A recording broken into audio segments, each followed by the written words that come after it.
Bom, meus amigos, vamos seguir com a nossa programação e o próximo tema é um tema extremamente pulsante. O painel é o registro do crédito carbono. Eu queria convidar a fazer assento à mesa a palestrante Patrícia André de Camargo Ferraz, registradora de imóveis de ITD. Uma salva de palmas para a doutora Patrícia. CPJ de Diadema, diretora de Relações Institucionais. Relações Institucionais do Registro de Imóveis do Brasil, diretora do Registro de Imóveis da Confederação dos Notários e Registradores, conselheira coordenadora de pesquisas, estatística e desburocratização da ARISP, graduada pela USP, mestre em Direito Público, especialista em titulação de propriedade, Direito Notarial e Registral e em Política Ambiental. Bem-vinda, Patrícia. Convidada também como debatedora Bianca Amorim dos Santos. Uma salva de palmas, doutora Bianca. Diretora de Projetos Educacionais e Sustentabilidade do Instituto Ecológico Aqualung e sócia-diretora da Muda Consultoria Sustentável, mestre em Sistemas de Gestão e Sustentabilidade Corporativa pela Universidade Federal Fluminense, tem MBA em Sistema de Gestão da Qualidade e Meio Ambiente, Saúde, Segurança e Responsabilidade Social, além de MBA em Desenvolvimento Avançado para Executivos pela Universidade Federal Fluminense. É graduada e licenciada em Educação Corporativa, auditora líder da IRCA e da RAC, de Sistema de Gestão de Normas da ISO, pela certificadora Bureau Veritas e Fundação Vanzolini. Também queria chamar como mediadora, mas eu não vou dizer o currículo, que todo mundo já ouviu antes. A nossa grande Sônia, venha fazer favor de sentar aqui junto com nós à mesa.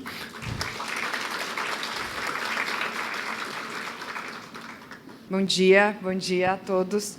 Vou pedir licença para minhas colegas aqui de painel, para eu falar aqui de baixo, para não atrapalhar muito os slides. E eu queria já começar justificando que eu não estou usando os slides do IRTD, porque eu não tive tempo de fazer a adaptação.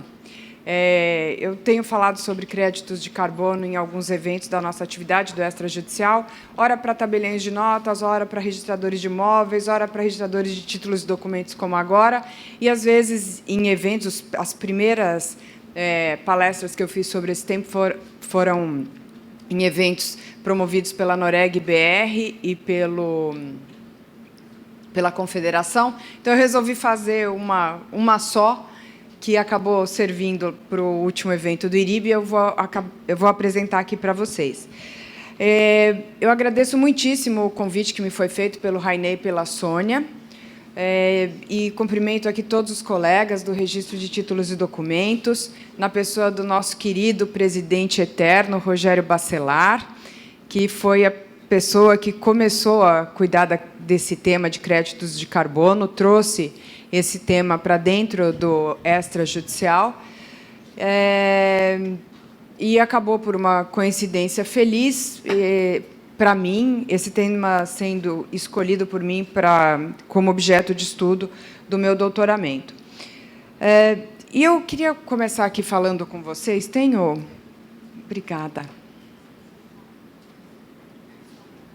Tá, obrigada.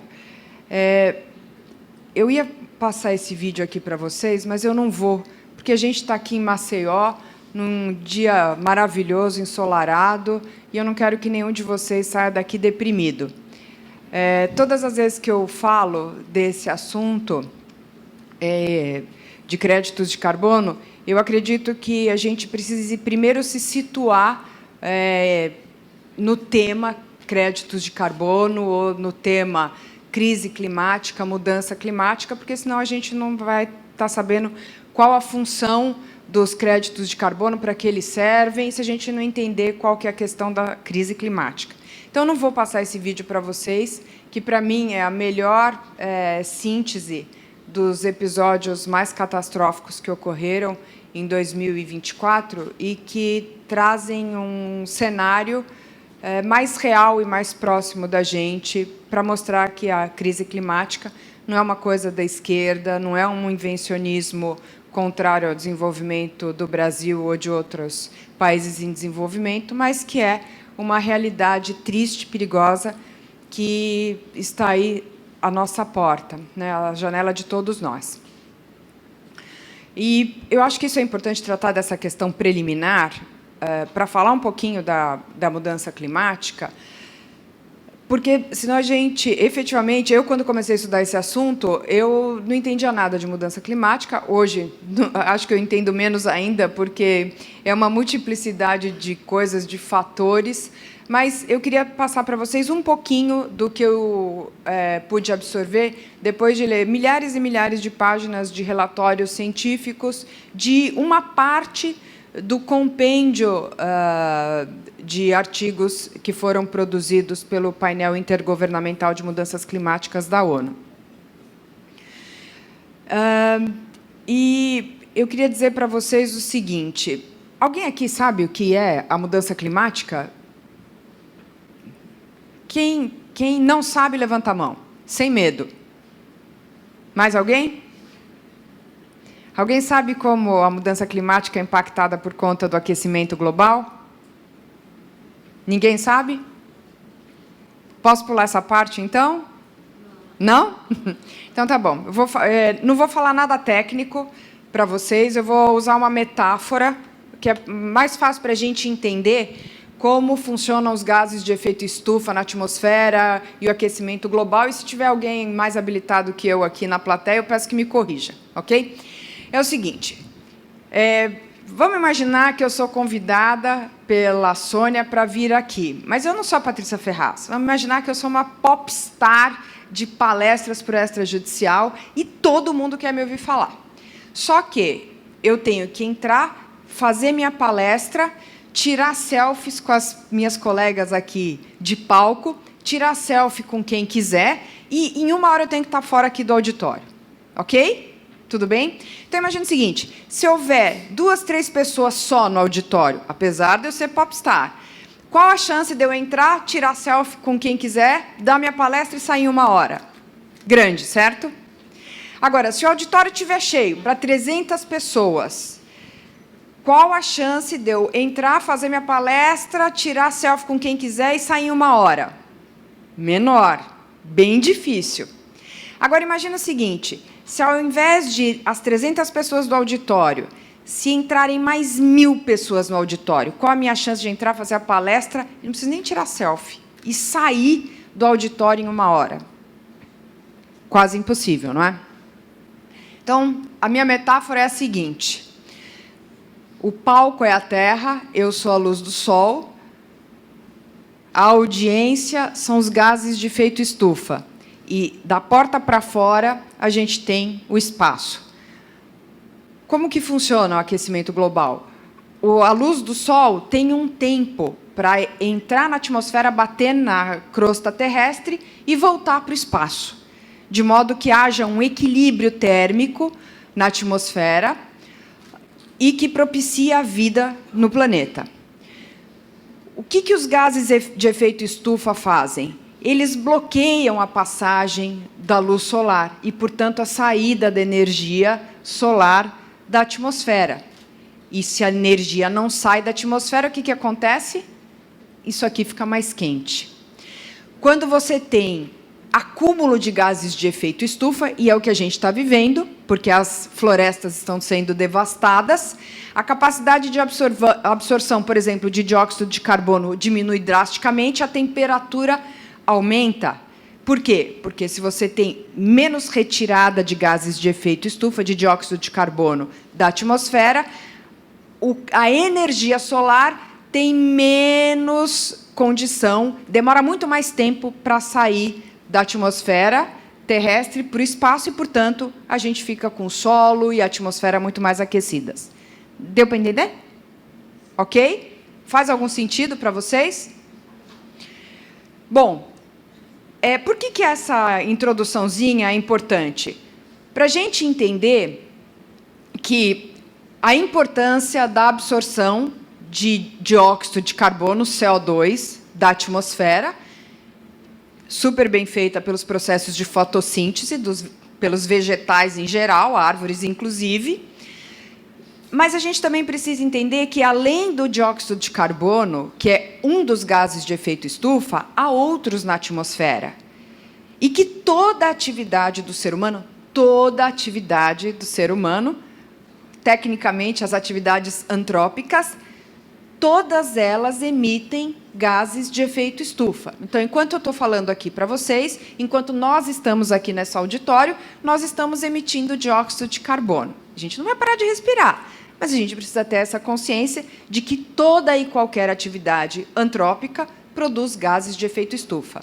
A questão é que há de haver um equilíbrio entre a emissão de gases de efeito estufa e a sua reabsorção por processos baseados na natureza ou não, para que o aquecimento global não aumente e que a temperatura média da Terra seja tal que os organismos vivos, especialmente aí, no caso, os vegetais, tenham condição de se adaptar e permanecer se reproduzindo e produzindo frutos, que são fundamentais para a nossa sobrevivência na Terra.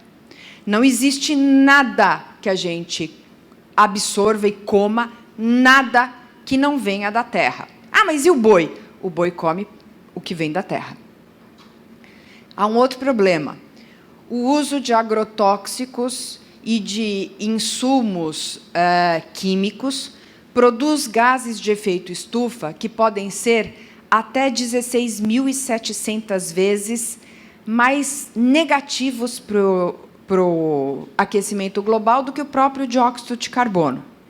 O gás metano, por exemplo. Sabe qual que é o gás metano? Aquele que é emitido pelos lixões ou pelo pum das vacas? Então, ele pode ser até 80 vezes mais danoso para o aquecimento global do que o dióxido de carbono. É que o dióxido de carbono é o que mais existe na atmosfera. Bom, por que eu estou falando tudo isso? Vamos ver se não vai tocar o vídeo. Se tocar, eu passo adiante. Ai, não tocou. Por que eu estou falando a respeito disso para vocês? Porque se há vários gases de efeito estufa, alguns são mais potentes do que outros, como que você vai definir o que é um crédito de carbono? A metodologia internacional estabeleceu uma medida que é chamada de tonelada de carbono equivalente.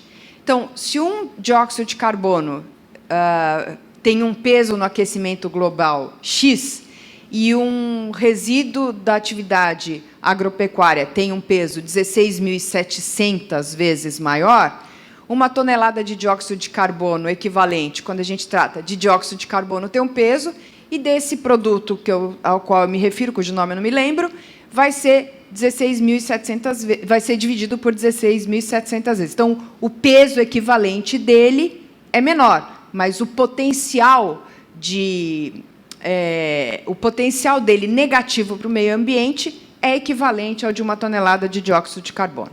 Tudo bem? Uma outra coisa que a gente precisa saber. Como todas as atividades antrópicas produzem gases de efeito estufa, nós vamos nos deparar com uma multiplicidade de tipos de projetos que envolvam redução de emissões de gases de efeito estufa, porque não adianta só a gente achar que só sequestrar vai ser suficiente, a gente precisa remodelar os nossos processos todos para reduzir as emissões de gases de efeito estufa, e isso vai impactar em como a humanidade vai lidar com esses assuntos, com esses créditos de carbono.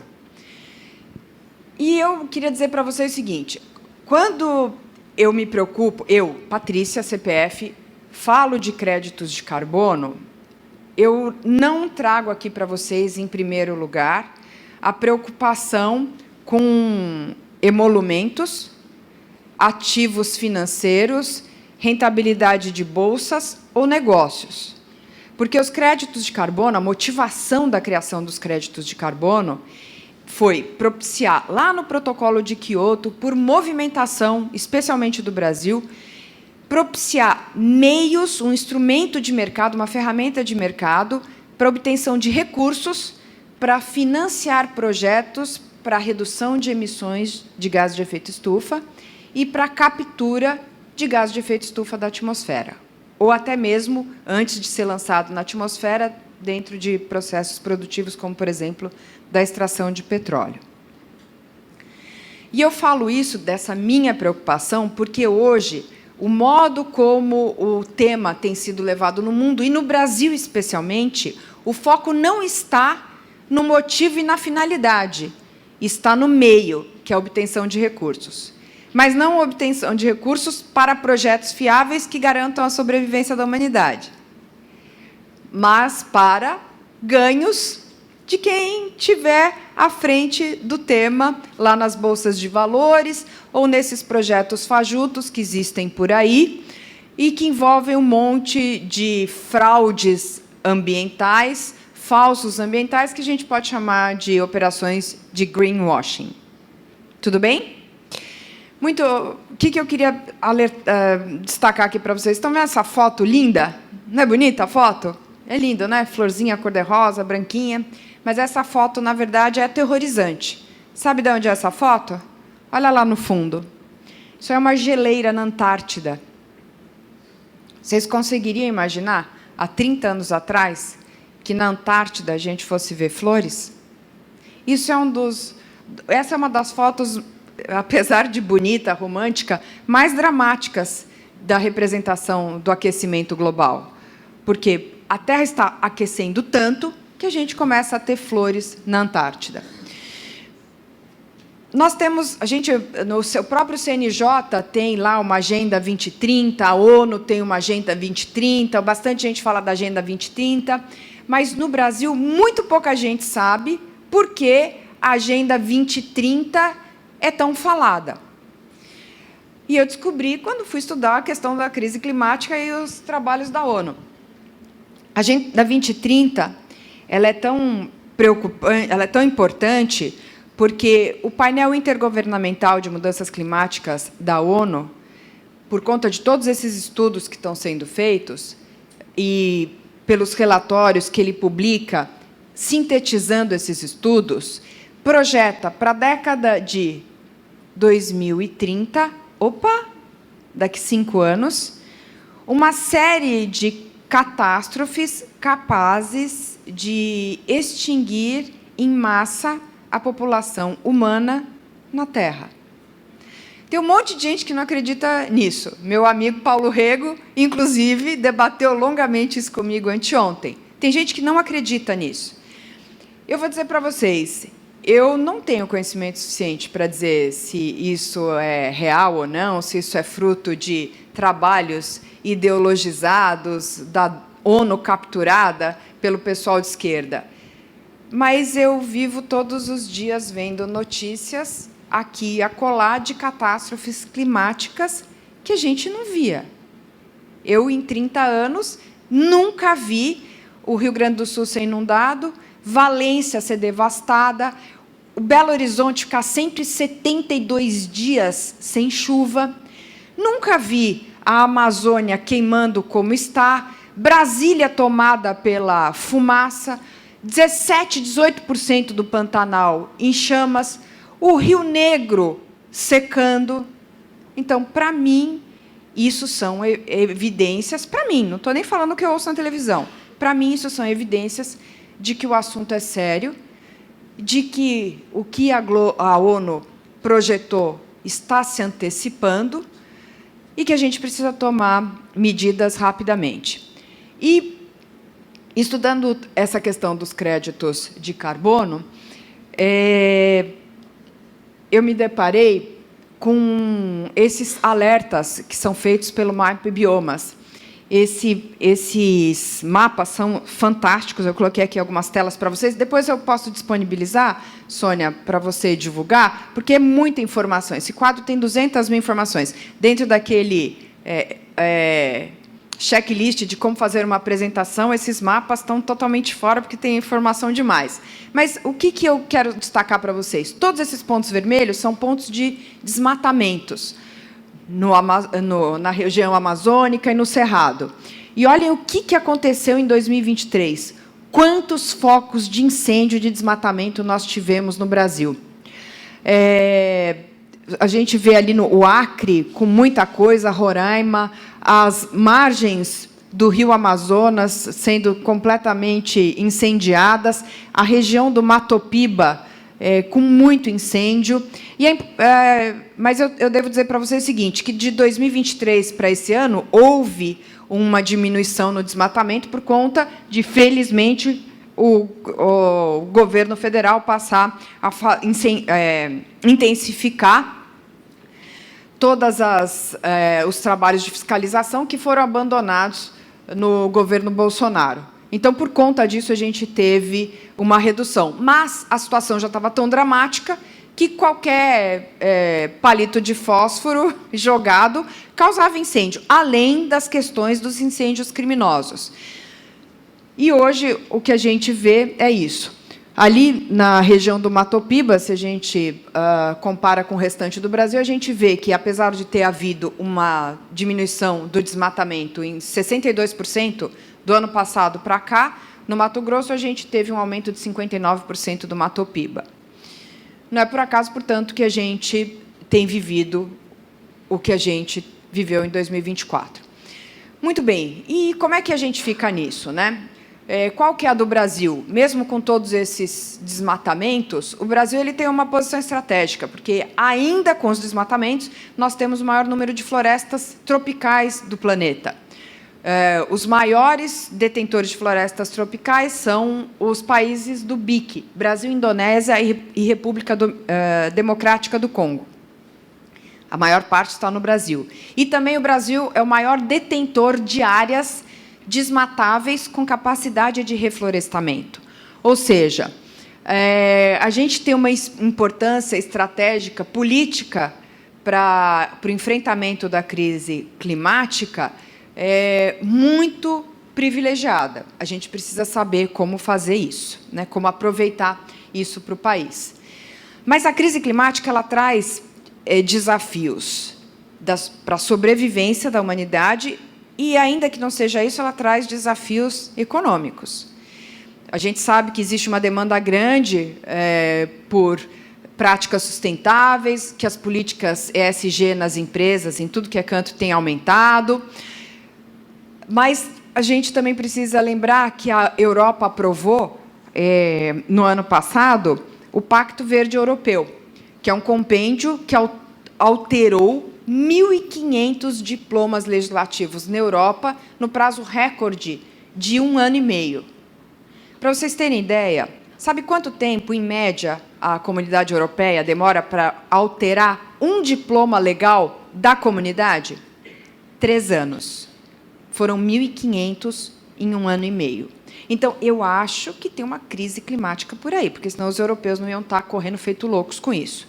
E o que isso tem a ver com a gente? Bom, é um bom norte, tem coisas muito interessantes lá para a gente copiar, não vou falar disso, mas só vou falar do CBAM, que é um mecanismo de tarifação aduaneira criado dentro do Pacto Verde Europeu, que diz o seguinte, vocês já devem ter visto no jornal, produtos que são fruto de desmatamento e que têm uma pegada carbonífera muito grande para entrar na Europa. Ou não entra, dependendo da época do desmatamento, desmatamentos mais recentes, o produto nem entra lá, ou os que entrarem, que sejam frutos de áreas desmatadas um pouquinho mais para trás, entram com uma carga tributária super elevada. Por quê? Porque, vamos pensar, somos todos europeus. A gente está aqui, reduzindo emissões, construindo prédio verde, fazendo mudança no nosso padrão de consumo, estimulando produtos com maior longevidade do que esses descartáveis que o mercado de consumo nos empurra goela abaixo. E aí vem um cara e vem trazer um produtinho do Brasil que foi produzido dentro de uma área desmatada na Amazônia.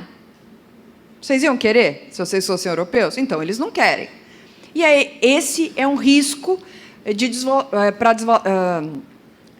esse assunto traz um risco de desvalorização dos produtos brasileiros e pode trazer um impacto para a nossa balança comercial negativa. E aí vocês já sabem, né? Ladeira abaixo. Isso sem contar nos efeitos climáticos das produções do agro. Porque, se vocês tiverem a curiosidade de dar uma olhadinha lá nesses estudos técnicos que falam dos impactos do aquecimento global nos organismos vegetais, vocês vão ver que calor, isso ali nem precisaria muito, né, gente, ir lá. A gente sabe, a gente vê no jardim. Quando está muito quente e você não rega jardim, o que acontece com as suas plantinhas? Murcham, morrem. Elas nem ficam de pé, né? Elas ficam tortinhas. É isso que acontece, é isso que se projeta. Se a gente não tiver condição de segurar a temperatura média global a 1,5 grau acima da temperatura média global da época pré-revolução industrial, a gente não vai ter condição de produzir alimentos. Sem alimentos, guerra, fome, extermínio. Muito bem. Vamos aqui já para a questão dos mercados de crédito de carbono. Queria dizer para vocês o seguinte: para cada setor da economia, para cada atividade, um limite de emissões de gases de efeito estufa. Então, por exemplo, tivéssemos um mercado regulado no Brasil, o Estado brasileiro, a União, poderia dizer, olha, cartórios com até 10 funcionários podem emitir, por exemplo, 10 toneladas de carbono equivalente por ano, ok? Então, no regulado. Imagina o seguinte, no meu cartório tenho 10 funcionários, meu limite são 10 toneladas de carbono equivalente. Aí eu faço uma remodelagem do meu processo produtivo, né? Implantei lá o papel zero, não imprimimos mais nada, tudo é digital. Eu coloco painéis fotovoltaicos para produzir energia elétrica, implanto uma política de controle de resíduos sólidos, paro de emitir, de jogar o lixo orgânico da copa dos meus funcionários para o caminhão de lixo e uso os minhocários, então já contribuo para reduzir metano e vou fazendo. E eu sou tão eficiente nesse meu projeto que reduzo, a minha meta era 10, eu consigo emitir só 5. Aí o que eu vou fazer? Vou chamar uma certificadora, ela vai lá, vai ver todo o meu processo, como era, como é, e vai falar, Patrícia, você tem 5 créditos de carbono. E aí eu posso pegar esse crédito de carbono e vender este crédito de carbono para quem não conseguiu bater a sua meta, porque tem gente que não consegue. Então, esse é o mercado regulado. Então, vamos deixar isso claro, e essa lição vocês têm que sair, isso vocês têm que saber. O mercado regulado quer dizer que o Estado define a sua cota de emissões. É isso, ok? O que é o mercado voluntário? No mercado voluntário não tem esse limite, não tem essa cota. Eu reduzo os meus créditos de carbono porque eu quero. Eu podia ter batido lá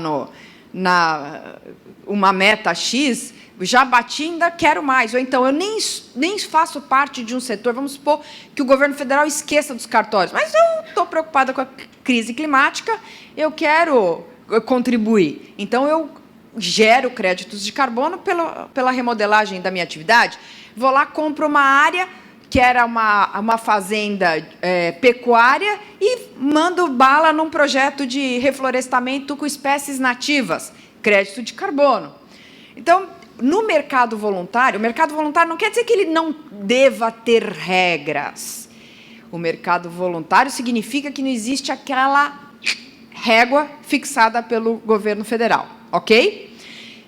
Isso é super importante, porque em Brasília corre essa ideia de que o mercado voluntário não pode ter regra nenhuma.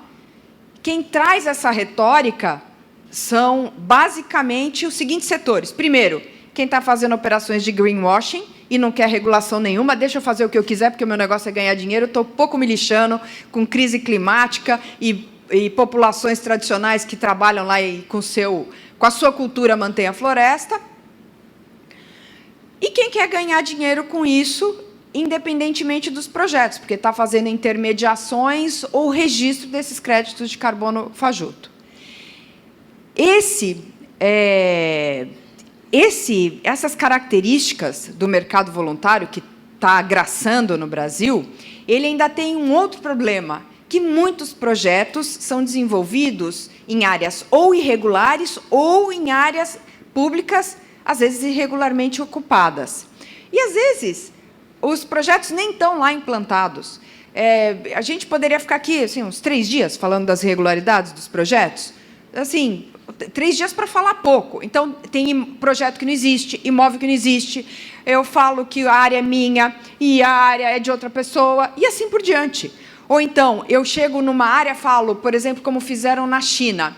Ai, olha, eu estou fazendo um projeto de crédito de carbono lá na China, os arrozais emitem muitos gases de efeito estufa, então nós estamos desenvolvendo uma nova tecnologia de produção de arroz, e por conta disso os gases de efeito estufa da produção dos arrozais vai despencar. Aí o The Guardian, aquele jornal em inglês, vai até essas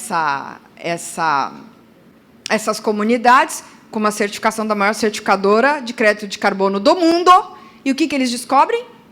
Que essas técnicas eram utilizadas há 41 anos. O que isso significa? Que existe gente que vai lá na área, joga super para baixo a situação, dizendo que ela é mais grave do que é daquela área do projeto, para depois superestimar o resultado em termos de crédito de carbono que ele efetivamente vai produzir. Ou seja, é uma bandalheira. Tem gente séria trabalhando? Tem. Tem projetos corretos? Tem. Mas tem muita operação de greenwashing. E isso resulta no quê? No que a ONU diz, sintetiza como falta de integridade e de transparência dos créditos de carbono. Se é assim, gente, se não tem credibilidade, se não tem integridade, quem é que vai investir nisso?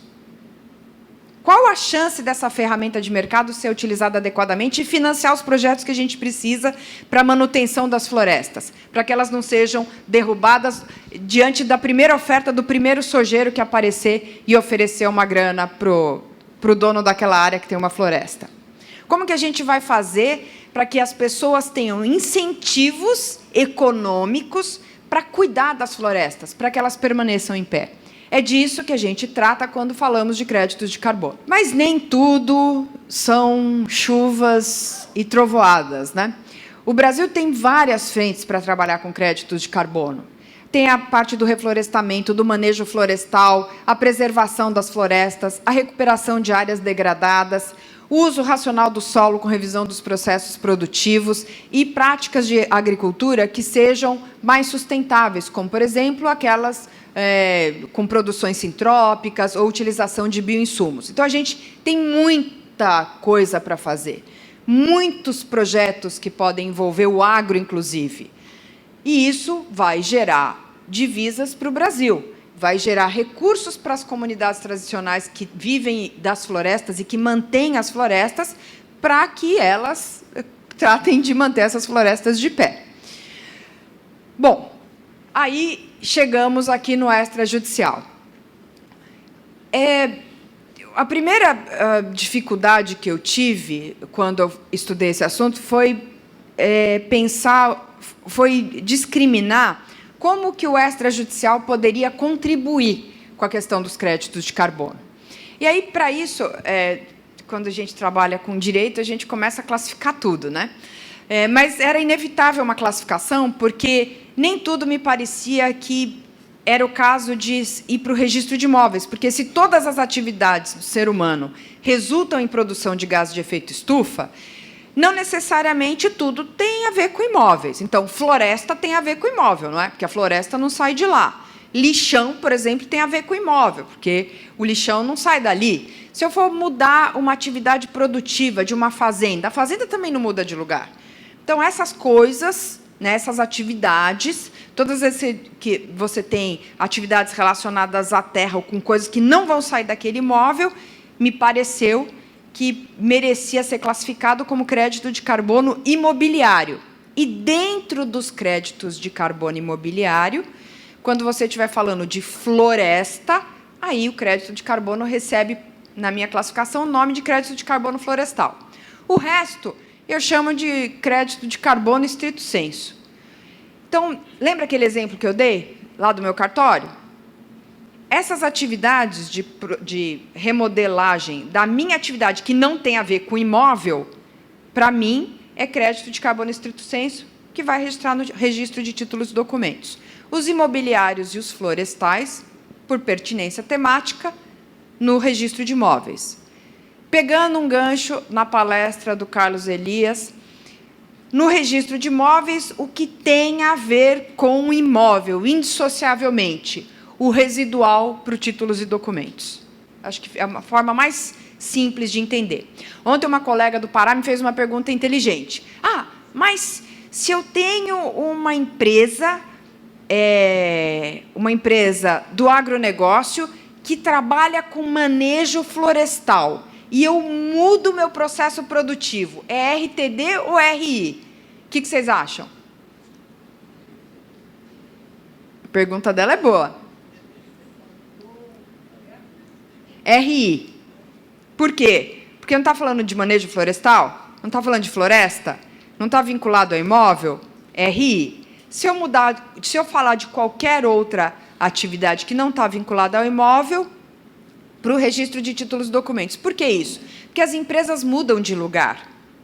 A fazenda não, a floresta não. Mas as empresas mudam. O cartório muda de lugar. Eu, se Deus quiser, daqui 2 anos, estou mudando a sede do cartório de Diadema para outro prédio. Então, isso não precisa desse crédito estar lá fixado no registro de imóveis. E tem uma outra razão também. Quando nós falamos de atividades antrópicas que resultaram em emissões de gases de efeito estufa e que já foram certificadas, este crédito a pessoa já tem, este crédito de carbono, esse ativo já está ali constatado. Ele vai circular depois. Então, a gente registra no títulos e documentos e manda embora. Não há vinculação com o imóvel. Já me perguntaram o seguinte, mas, Patrícia, toda atividade não está em algum lugar do planeta? O cara não está lá? Não, mas está vinculado ao imóvel? Está enraizado? É uma cessão? Não. Então, nessa hipótese, não estaria no registro de imóveis. Ok?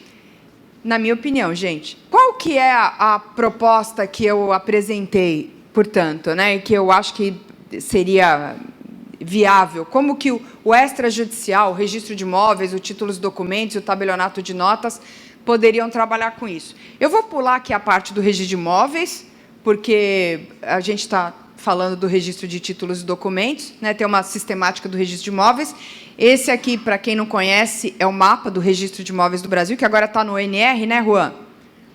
Está no ONR, e essas bolinhas aqui, ó, representam transações imobiliárias no registro de imóveis. Então, quando a gente faz um registro, por exemplo, de uma venda e compra, de uma partilha, a gente lança no mapa e qualquer um pode ver essa informação no mapa do registro de imóveis do Brasil. E a minha ideia é que, nos créditos de carbono imobiliário, quando a gente fizer o registro desses créditos de carbono, a gente coloque um íconezinho, por exemplo, com uma arvorezinha lá para saber que aquele projeto existe, que aquele imóvel existe e possibilitar, inclusive, a visualização desses atos online. No registro de títulos e documentos, como eu imagino que isso poderia funcionar? A gente tem a emissão do certificado de crédito de carbono. Vamos deixar claro, isso não tem a ver com a gente, não somos nós que fazemos a emissão do certificado. Esse não é o trabalho de registrador, isso é o trabalho das certificadoras, né? Então, dentro do cartório, não se faz a emissão do certificado de crédito de carbono. É o mercado que faz isso, né? Pelas instituições acreditadas de acordo com o que for definido pelo governo federal. Depois a gente tem, na minha opinião, a formalização do título de crédito de carbono no Notas. Por quê? É da minha experiência de PJ. Eu não sei qual que é a de vocês. Mas, em Diadema, a gente tem... Eu acho que é o meu principal trabalho em Diadema. Evitar que empresas que viraram sociedades ou associações que viraram fantasmas voltem para o cenário institucional irregularmente para entrarem em programas de benefícios de recebimento de renda do governo federal. Acontece com vocês também ou é só lá em Diadema? Em Diadema é direto. Então, o sujeito está lá, a empresa está inativa, a sociedade está inativa, não a sociedade, mas a associação está inativa há 10, 15 anos, o cabra aparece lá com uma ata mandrake, dizendo que está funcionando. Ah, não, estamos reavivando. Não, vai lá para o judiciário. Aqui você não vai Não vai brincar assim, você ficou 10 anos, não, 15 anos, agora vem com essa história, mudando o estatuto para trabalhar como OCIP? Não. Então, na minha percepção, o tabelião de notas, aqui, nesses créditos de carbono, ele pode desempenhar um papel fundamental de verificação da existência, de fato, não meramente jurídica, formal, daquela pessoa jurídica ou que esteja ali emitindo créditos de carbono. E, se for o caso, até, dependendo da atividade, alguma comunidade tradicional envolvida. Eu não consigo pensar em nenhum caso assim, mas o direito é lindo, não é? E dinâmico, pode até acontecer. E a ideia é que esses créditos de carbono sejam enviados para o registro de títulos e documentos, tudo eletronicamente, e que a gente passe a utilizar o registro no livro C. A gente usa muito o livro B, né, que é o registro integral, com a imagem completa do contrato. Mas eu entendo que a gente tem que trabalhar com os créditos de carbono de forma super padronizada, com minuta data notarial e com a remessa para o registro de títulos e documentos só do extrato, que contém as variáveis daquele caso concreto. E essas variáveis vão ser registradas por extrato no livro C. Mas de onde você está tirando isso aí? As registradoras não trabalham assim? Então, se a gente tiver a minuta data notarial depositada, por exemplo, no repositório confiável de documentos do SERP, que foi desenvolvido pela ARISP, que está no ONR, essa minuta não pode receber um código lá, na nossa plataforma? E, quando o tabelião for usar, ele menciona esse código no ato notarial, no ato que ele vai praticar, e manda esse documento eletrônico em XML para o RTD. Esse processamento tem que ser todo eletrônico, e no livro C a gente ainda teria a condição de fazer a verbação das seções deste crédito de carbono, assim como o seu cancelamento, porque o crédito de carbono, uma hora, ele pode extinguir. Então, por exemplo, no mercado regulado, em que eu emita esses meus créditos de carbono, esses meus 5 créditos de carbono, se eu faço uma cessão deste ativo ambiental para uma empresa que usa esse meu crédito numa contabilidade internacional, esse crédito não pode mais ser utilizado, porque ele já usou para zerar a meta do sujeito, certo? Tudo bem? Então, nesse caso, o que se costuma dizer é que é uma aposentadoria do crédito de carbono. Acabou, ele não trabalha mais, está aposentado. Então, a gente cancela isso, não pode mais haver transmissões desse crédito de carbono. Tudo isso sempre objeto de emissão de certidão eletrônica. Então, a gente recebe eletronicamente, registra no livro C e já emite certidão eletrônica e devolve eletronicamente para o usuário. Na minha visão, tudo isso deve ser passível de visualização online, 24 horas por dia, 7 dias por semana, que é para deixar o Rainei mais doidinho ainda lá, com o ONRTDPJ, e passível de solicitação de certidão online. Por que isso, né? Por que é importante visualizar online 24 horas por dia, 7 dias por semana? Porque eu quero que o chinês, o australiano, o canadense, o europeu, o peruano, o americano, quem quer que seja que queira investir em créditos de carbono brasileiros, possa pegar o celular e consultar se esse crédito de carbono está num sistema formal, íntegro, com segurança jurídica e transparência, na hora, e identificar quem que é o seu titular. Ninguém tem condição de fazer isso hoje, como a gente tem. E eu acho que esse é o nosso papel, de contribuir nesse tema dos créditos de carbono. Para mim, integridade significa, no nosso jargão, segurança jurídica, e transparência, publicidade, que são os nossos principais produtos. Tudo bem, doutora Patrícia? Tudo bem. Vai? Prazer revê-la. Igualmente. Dentro do seu contexto, você entende que a formalização do título de carbono tem que ser feita através da ata notarial. Como é que fica as circunstâncias de instrumentos particulares que são, inclusive, previstos pelo próprio Código Civil, artigo 221, com o rito da publicidade feita com registro público. O que acontece, então? Esta formalização não pode ser viabilizada por instrumento particular? Teria que ser por ata notarial? Sherman, eu acho que tudo é possível, né? A minha proposta visa da segurança. Porque no instrumento particular, o registrador de títulos e documentos não vai fazer uma verificação como a do tabelião de notas na ata notarial. Mas eu acho, honestamente falando para você, eu acho que em determinadas hipóteses é possível, sim. Agora, quando se trata de crédito de carbono imobiliário ou florestal, são tantos componentes, adicionalidades socioambientais que devem estar presentes, verificação de comunidades tradicionais, regularidade da instituição, da entidade que representa essas comunidades, que aí eu acho que não dá para afastar o tabelião. As pessoas que estão envolvidas nesse processo não seriam fiscais natos em cada operação dessa? Sabe o que acontece? A literatura... A publicidade seria alcançada com registro público, no caso, conforme previsto pelo 221. Não, é que uma coisa é a publicidade, outra coisa é o que você publica. Por exemplo, quando você vai fazer um registro em títulos e documentos, se o sujeito lá te apresentar uma tradução, é uma tradução. É uma tradução. Mas você tem que verificar se aquele tradutor é um tradutor juramentado e está inscrito na junta comercial. Então, a questão não é só a publicidade lato sensu como uma forma vazia. É a publicidade que compreenda atos que tragam segurança. Então, a gente tem a forma, que é a publicidade, mas a gente precisa se preocupar com o conteúdo. Por exemplo, houve uma discussão lá entre alguns colegas de TD em São Paulo.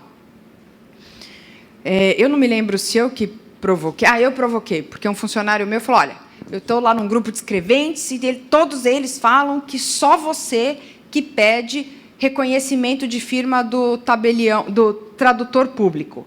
Eu falei, mas eu não tenho sinal público do tradutor? Aí entrei lá no meu grupo dos meus colegas. Alguém pede?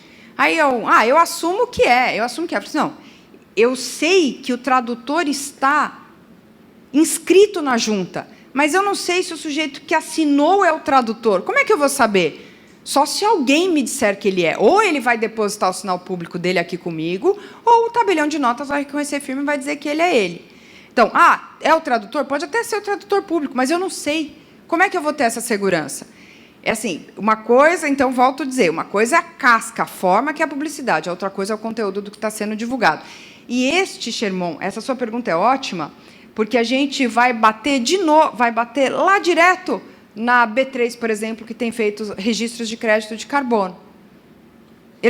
O que eles fazem? Eles têm uma certa publicidade lá. Mas o que se agrega em termos de segurança pública? E vou mais. Nós temos um elemento que nenhum outro agente hoje tem, que é a capilaridade. Eu tenho certeza que em Marajó e Belém, você entende mais da comunidade do que qualquer bambambam bilionário que esteja no centro financeiro nervoso do Brasil, em São Paulo e Rio de Janeiro. Você sabe, quem está lá não sabe. O sujeito que está lá sabe fazer conta. Você sabe identificar os agentes da comunidade que precisam estar envolvidos nesses processos. E mais do que isso, nós somos uma infraestrutura pronta, a custo zero para o governo federal. Se a gente olhar o projeto de lei de crédito de carbono que está tramitando no Congresso, que está para ser votado agora, na terça-feira, o projeto prevê um prazo mínimo de implantação, que pode ser duplicado, de 1 ano, para a implantação do sistema que está sendo desenhado lá, sem os cartórios. Agora, para fazer isso aqui, a gente demora quanto tempo? Vamos organizar lá eletronicamente esse livro C por extrato, tal? Acho que a gente não demora 3 meses para fazer isso. Hoje a gente recebe um monte de coisas por extrato. No registro de imóveis, a gente tem a tecnologia pronta. Os nossos sistemas, a gente só trabalha com dados estruturados nos sistemas. É que a nossa atuação com os nossos usuários, vocês vão me desculpar aqui o mau jeito, é totalmente burra. O sujeito coloca os dados do sistema dele num papel, digitaliza, manda para a gente, tem cartório que imprime, para pegar os dados, colocar no sistema, para registrar, depois digitalizar de novo e mandar para o sujeito. Agora, se você recebe eletronicamente, insere, imputa no seu sistema, confere e devolve, é um caminho bem mais curto e mais barato. Mais célere. Posso continuar? Bom, essa parte aqui é a parte das escrituras públicas, eu vou pular, e só vou voltar aqui só para fortalecer a minha imagem do que eu estava falando, da capilaridade da estrutura que a gente tem. Nós temos os registros de imóveis, os registros de títulos e documentos, os tabeliões de notas, espalhados no Brasil inteiro. É uma estrutura, o extrajudicial é uma árvore frondosa, com raízes espalhadas pelo Brasil inteiro, pronta para dar frutos, inclusive na questão dos créditos de carbono.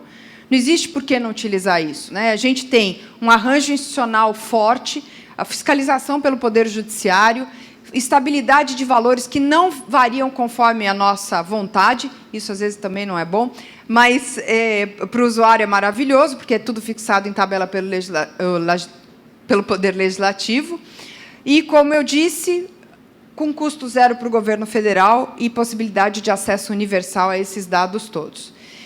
Qual que é o nosso problema? Existe uma outra alternativa?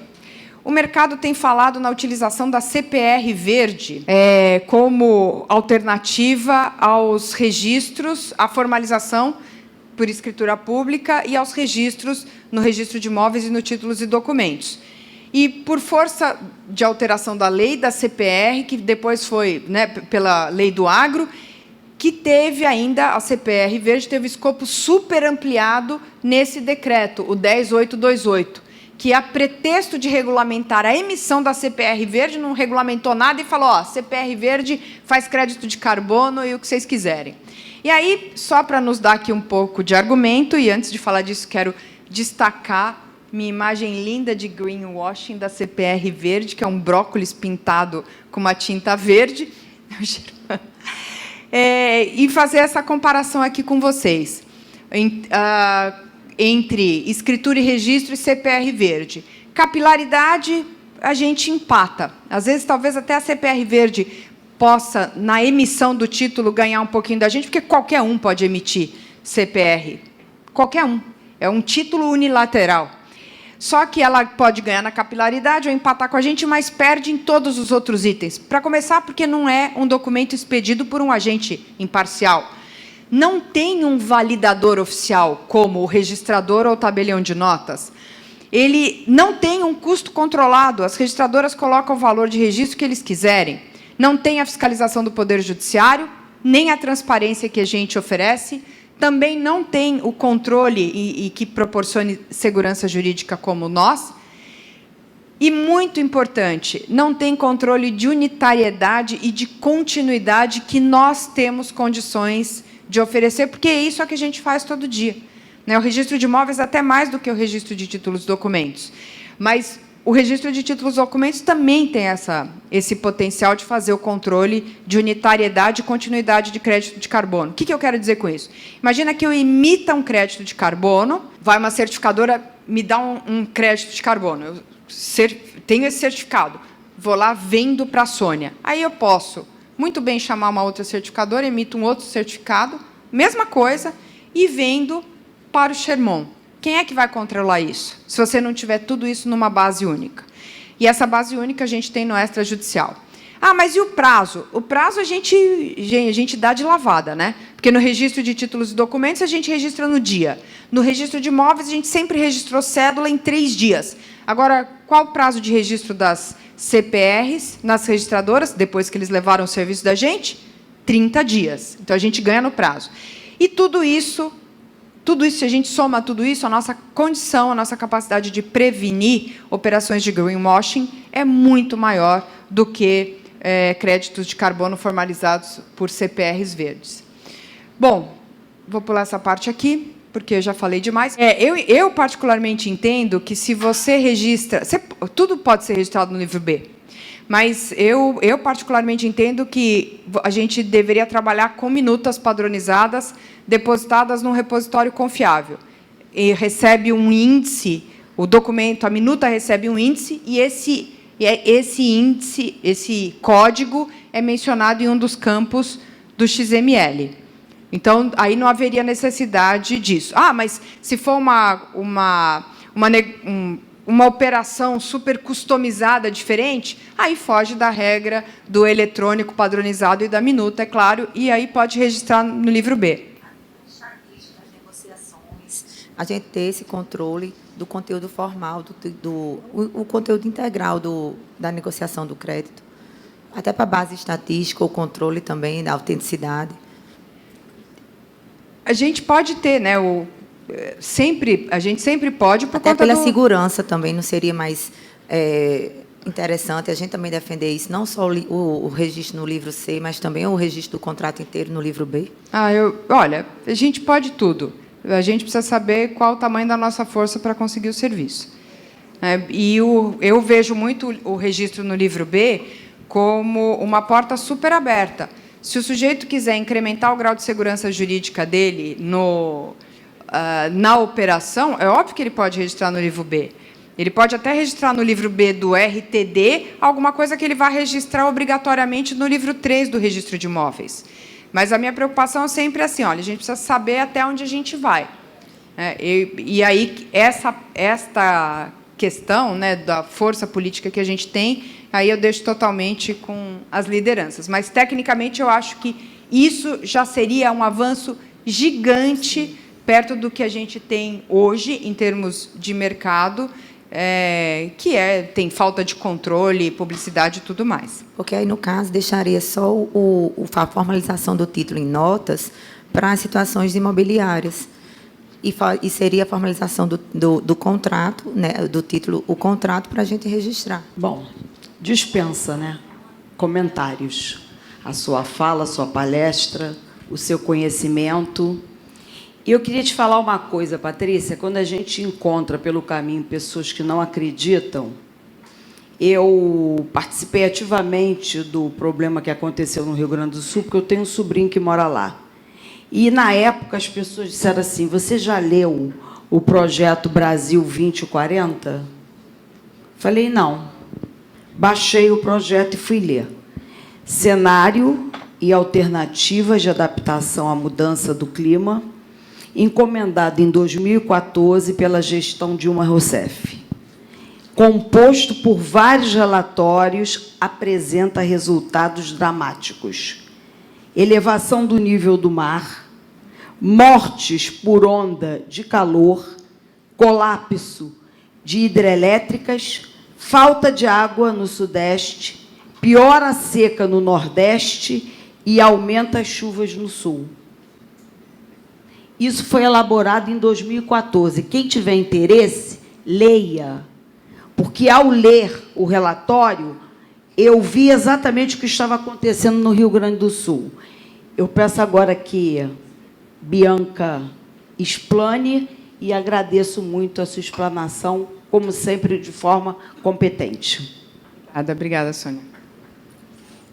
Bom dia a todos. Se puderem, por favor, colocar a próxima apresentação. Eu acho que eu já me perdi no espaço de fala aqui, não sei se são só 2 minutos. 2 minutos, acho que só dá tempo de se apresentar. Mas, se puderem postergar um pouquinho, eu vou ser bem sucinta, até porque a doutora Patrícia falou de boa parte do que seria apresentado aqui. Só para eu poder me apresentar, né, porque parece que eu sou um peixe fora d'água, né? Mas eu estou aqui numa missão muito importante, convidado pelo IRTD-PJ, convidado pela doutora Sônia Maria, com quem eu já trabalhei 5 anos em cartórios de títulos e documentos. E vou contar rapidamente a minha trajetória, só para entenderem qual que é o meu papel aqui, né? Eu sou Bianca Morim, eu trabalhei 5 anos em cartórios de títulos e documentos. Trabalhei desde o setor de atendimento até o departamento jurídico desse cartório, o cartório da doutora Sônia, o 6º ofício. E de lá nós planejamos e alçamos voos maiores, né, como o desenvolvimento de uma mentalidade de riscos voltados para uma gestão que fosse eficaz, eficiente e, ao mesmo tempo, equilibrado com o meio ambiente e a responsabilidade social, né? Foi um trabalho pesado, árduo, mas com muitos frutos. A gente conseguiu certificações internacionais que até então cartório nenhum tinha conseguido. A gente foi parar no Pacto Global, nas Nações Unidas, na ONU, para trazer um pouco do depoimento sobre o que é trabalhar gestão de sustentabilidade nos cartórios.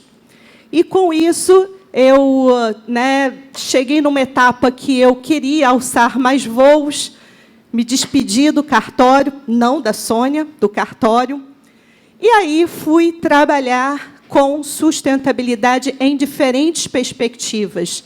Lembrando que, antes de eu trabalhar no cartório, eu já tinha uma visão de gestão, de setor público, porque eu vim do Tribunal Regional Federal da 2ª Região, e já com uma visão de desenvolvimento de qualidade em equilíbrio com a sustentabilidade.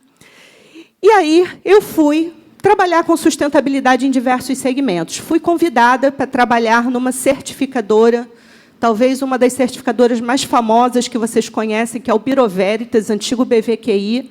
E, desde então, eu estou há 20 anos no BV e fui convidada para trabalhar também como auditora de outras certificadoras, como a Fundação Vanzolini e também a SGS.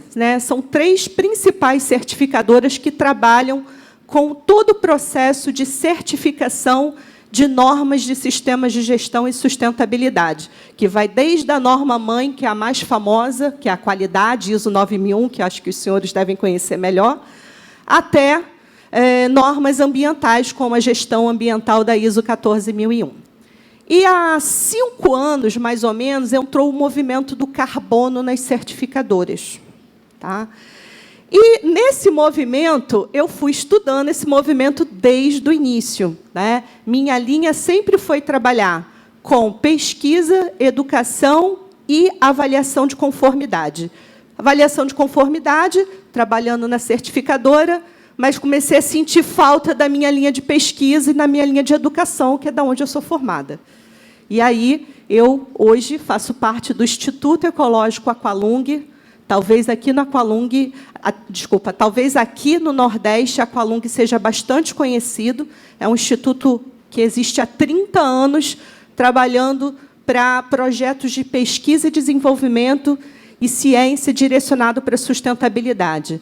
Os senhores devem conhecer, porque nas praias do Nordeste tivemos muitas unidades com produtos ecológicos, como camisetas Aqualung, bonés, mas sempre com uma pegada de desenvolvimento de sustentabilidade.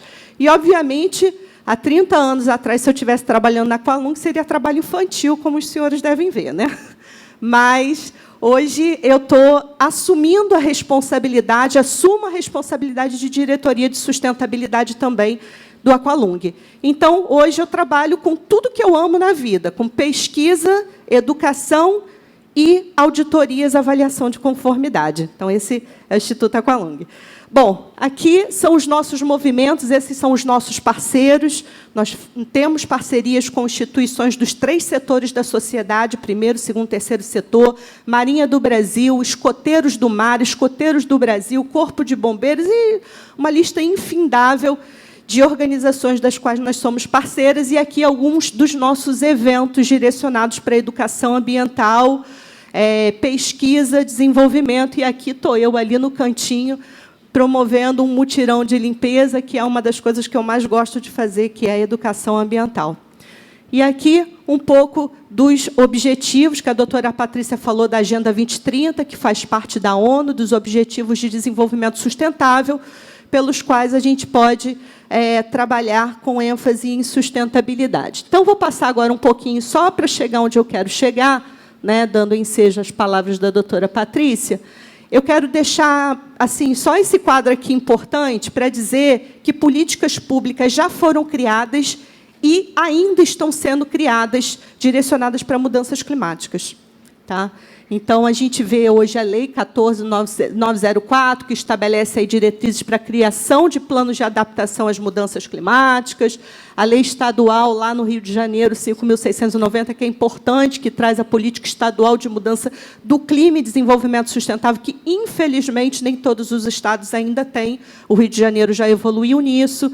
A gente tem a Convenção Quadro das Nações Unidas sobre mudança do clima, por isso que as mudanças climáticas estão na rota da ONU, está se discutindo o tempo todo, né? Assim como a gente tem padrões internacionais, como, por exemplo, o padrão que eu trabalho nas certificadoras, que é a norma internacional mais famosa de carbono que existe, que é a ISO 14064, uma norma internacional onde as organizações precisam desenvolver um sistema de gestão direcionado para o levantamento e a mitigação, né, dos seus gases de efeito estufa. Norma essa, só fazendo uma pausa para entender também o motivo de eu estar aqui, onde eu falei que eu sou auditora, né? Em carbono, a gente não fala muito a palavra auditoria, tá? A gente fala porque é um processo que a gente chama processo de assurance.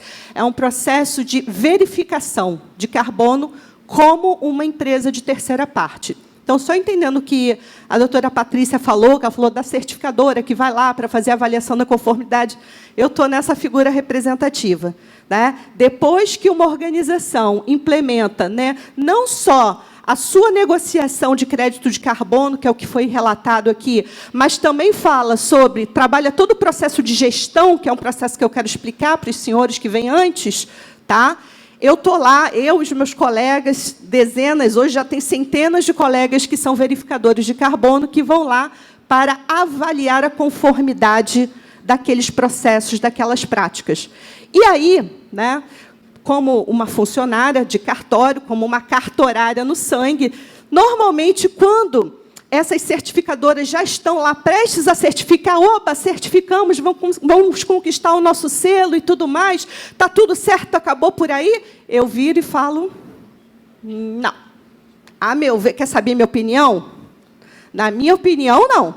Na minha opinião, eu acredito que todos esses trâmites, todos esses títulos, todos esses documentos, seja no processo de implementação de uma gestão de carbono, seja no processo, né, de veiculação de créditos de carbono, de tramitação nas negociações de crédito de carbono, está faltando registrar em cartório.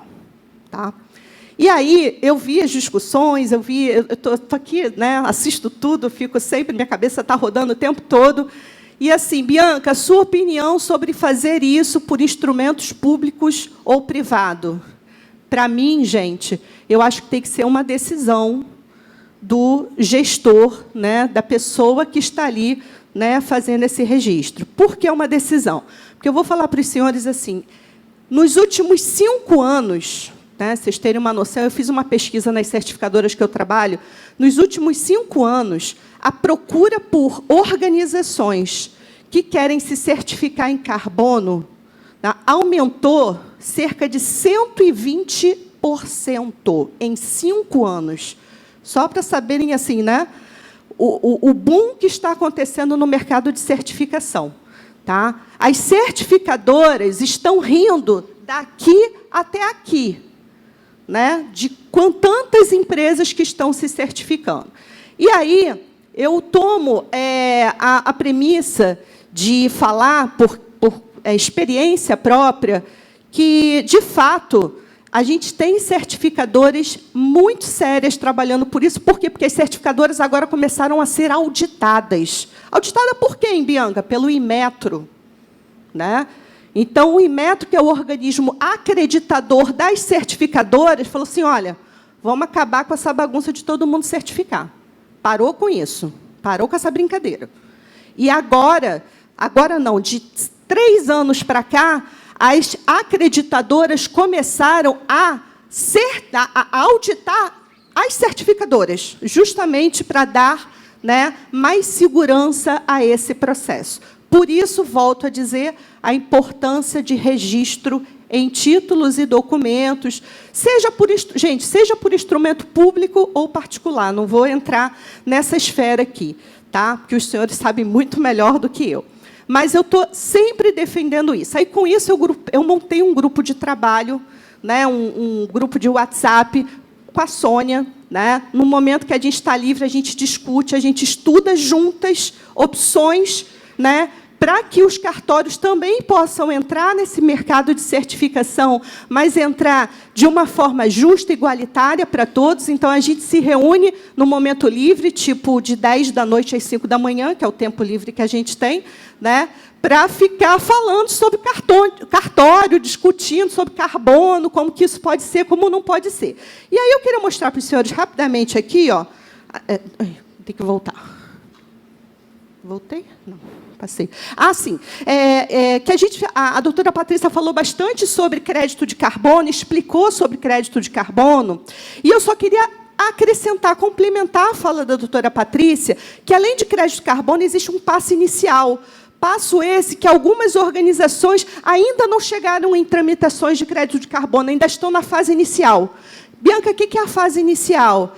É, primeiro, entender o que você gera, o que você tem de carbono para compensar. Para isso, você precisa fazer um documento chamado Inventário de Carbono, e nós fizemos no 6º ofício esse trabalho todinho que a gente está falando, porque é um projeto piloto, e aí a gente desenvolveu isso, né? Fizemos o inventário das emissões de carbono, que é um instrumento de autoavaliação direcionado para quantificar as emissões diretas e indiretas. Então, o que eu quero dizer para os senhores, tem organizações que nem chegou ainda no trâmite de crédito de carbono. Eles estão ainda inventariando o carbono. E, ao inventariar, e aí, Bianca, inventaria, faz o quê? Você tem lá uma planilha, você tem dados, né? Você vai buscar os dados, por exemplo, da FGV, né? Os dados internacionais e tal, e aí você faz o inventário de carbono, e aí faz o quê? Registra em cartório de títulos e documentos. Tá? Por quê? Porque você está dando publicidade, você está dando segurança jurídica, você está protegendo contra terceiros. Tá? Então, esse trâmite de inventário de carbono ainda está muito maior do que o boom do crédito de carbono. Então, os cartórios também precisam amadurecer essa fase inicial, que é simplesmente, né, registrar em títulos e documentos os inventários de carbono que está acontecendo pra caramba no Brasil todo. Né? E também, junto com... Tá bom, Bianca, fiz o inventário de carbono para quê? Para você criar seu plano de mitigação. Faça o primeiro plano de mitigação, as empresas já estão fazendo esse plano de mitigação, né? E esse plano de mitigação tem tudo a ver com o que a doutora Patrícia falou, né? Que é pelo trâmite, o que você faz pelo trâmite legal, pelo trâmite voluntário, você faz pelo trâmite voluntário, tá? Mas que é um documento que estabelece as estratégias de projeto que você pretende desenvolver, tá? Para mitigar aquilo que você está gastando em carbono. Tá? E aí faz o quê? Registra em cartório. Você tem um acordo, você está assumindo um acordo. Você precisa da publicidade, segurança jurídica nesse trâmite. Né? Então, falando também da importância dos inventários e do plano de mitigação. Então, assim, isso aqui eu não preciso explicar, porque é muito técnico, mas é todo o passo a passo que uma organização precisa para dar os primeiros passos em carbono. Os primeiros passos, que é inventariar. E aí, o que vocês veem aqui? Eu coloquei, depois eu vou disponibilizar para os senhores essa apresentação, para os senhores também terem acesso. Eu coloquei ali a estrelinha do RTD, ou seja, todos os trâmites que podem ser registrados, e não só podem, são importantes para serem registrados em cartórios de títulos e documentos. Tá? E aí, depois que você faz todo esse trâmite, você vai pensar em quê? Em neutralizar o carbono.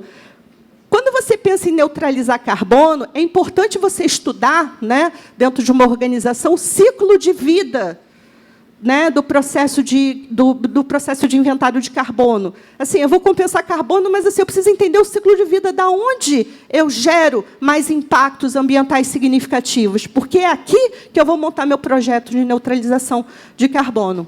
né? E aqui, a trajetória de crédito de carbono, que eu nem vou me estender muito, a doutora Patrícia falou bastante do processo, né, de crédito de carbono, que é uma fase posterior à gestão das emissões que as organizações fazem e que existe potencial também de registro de títulos e documentos, seja títulos e documentos, ata notarial, aí é uma discussão que eu deixo para os senhores, tá? Mas, sim, né, todo esse é o passo a passo. E aí, o que a gente pensa? Para o futuro, né, o que existe?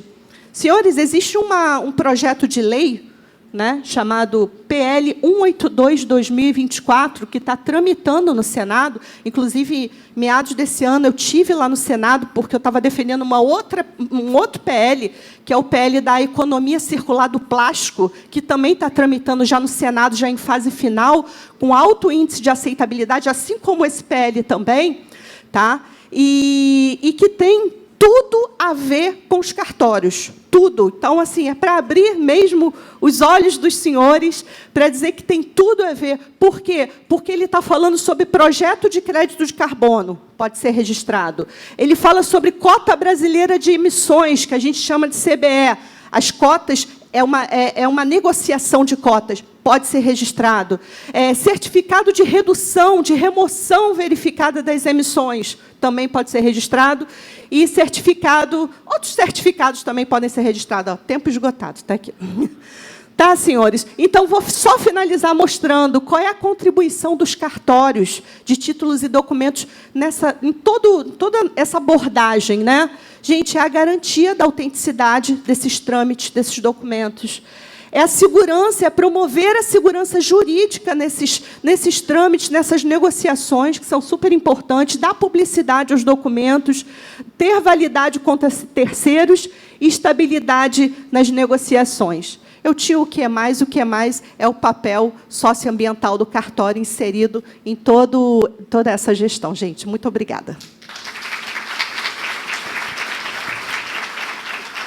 Bem, do lado de duas feras, né? Dispensa comentário. Mulheres. Então, eu vou deixar uma sugestão aqui, tanto para o presidente da Noreg Brasil, como do presidente do Instituto de Títulos e Documentos. Vamos convidar a Bianca para participar do nosso grupo do CNJ. Eu acho que é de extrema importância. A Bianca podia ser convidada para falar no GT do CNJ, porque ela traz todo um conteúdo anterior. Vai ser um prazer. A importância do RTD para a estabilização desse processo pré-crédito de carbono é super importante. Né? Você fala com muita propriedade. Estava aqui falando para a Sônia, ela devia ter falado antes de mim. Né? Você traz uma experiência prática, um monte de elementos práticos que a gente precisa conhecer, de fato. Muito bem-vinda. Obrigada.